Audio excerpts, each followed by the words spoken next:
Kamusta naman kaya mga kabayan? May bago na naman tayong video. Ako'y napaibig na magluto ng steak. Ako'y nakabili do'n sa aking suking bilihan ng baka kay Dan Paul Tolentino do'n sa lumang palengke din sa Batangas City.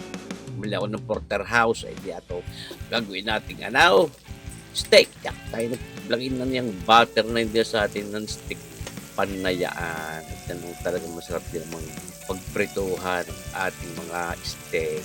Ating minemelt lang ng papagayaan mga kabayan.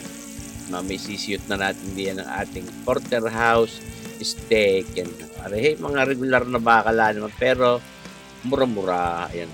Ating tinimplahan nyo ng karikit na salt and pepper at karikit na oyster sauce para gumanda ang kulay. Ayan. Tututan nyo pagayaan. Just martin po.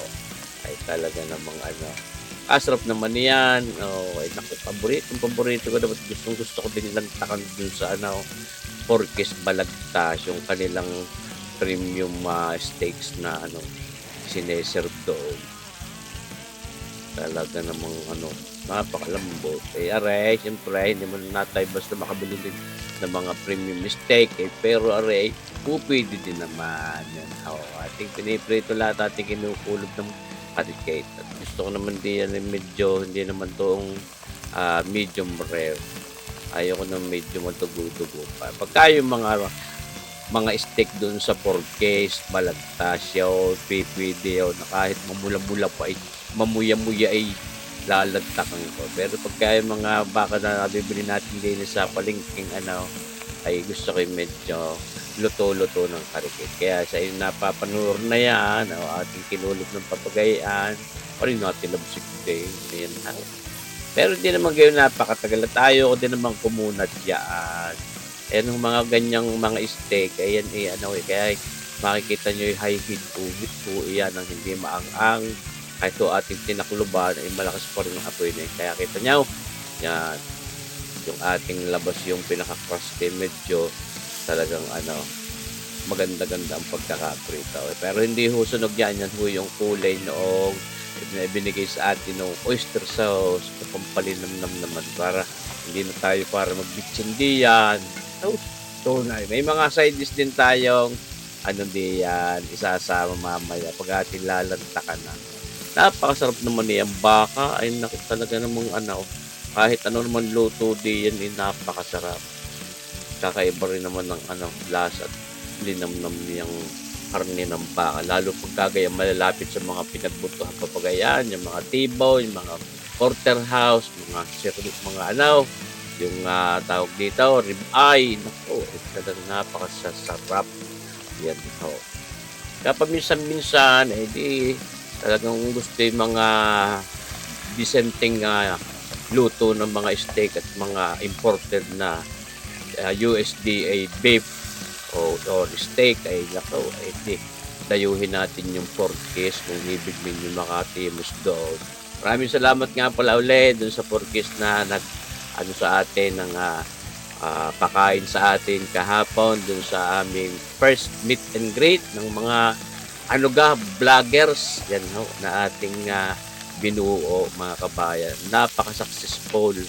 Kaya salamat sa Porky's Balagtas at kami ay nagkameron ang pinagdausang venue at kami pinakain ng masasarap na mga pagkain. Yan ho.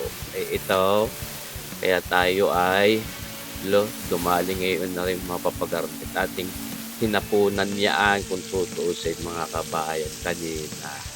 Yan, hanguin na natin at kako nga ay ayaw ko din naman tuong maang-ang iyan. Pero gusto ko medyo luto-luto din. Yan. Gusto naman yung bagong lutong papagay, inyong lanta na panalong-panalo natin. At ito, gagawa tayo ng ating pinaka-side dish. Yan tayo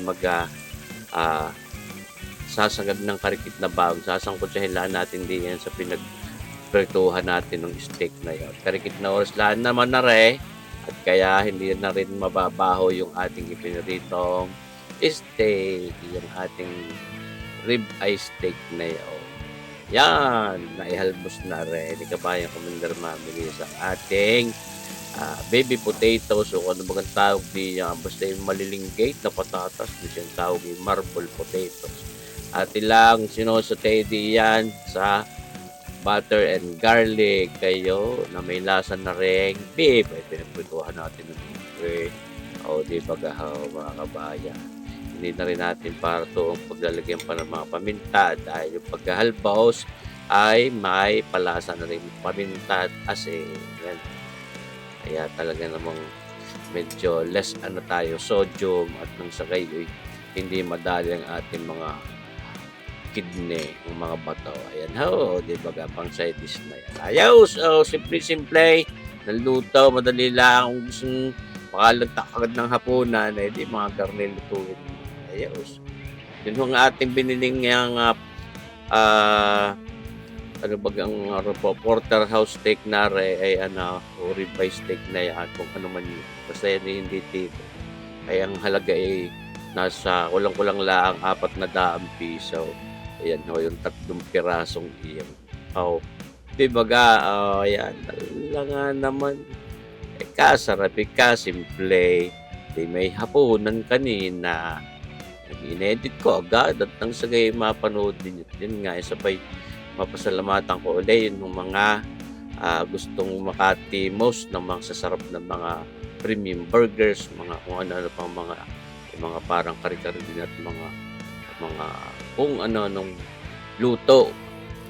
Lalong-lalo na yung kanilang steak, premium steaks ay sinsayin nyo na ang porkis balagtas. Ay, tunay. Ay, ayaw. So, lantakin na yan.